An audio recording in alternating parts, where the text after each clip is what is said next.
बिस्मिल्लाहिर्रहमानिर्रहीम। अस्सलाम वालेकुम व्यूअर्स, जैसा कि आप देख रहे हैं आज हम आपके लिए एक हेल्थी ब्रेकफास्ट लेके आए हैं जिसमें जौ का दलिया इंस्टेंट यूज़ होगा।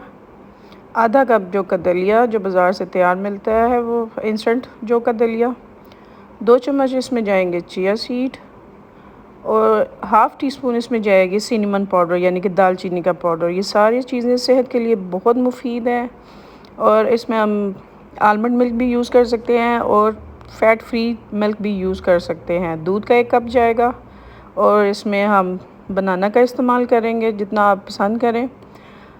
व्यूअर्स, आपको पता है कि सेहत के लिए जौ का दलिया वैसे ही बड़ा मुफीद है और अगर इसमें हम चिया सीड और सिनेमन पाउडर इस्तेमाल कर देते हैं तो ये तो सोने पे सुहागा हो जाता है।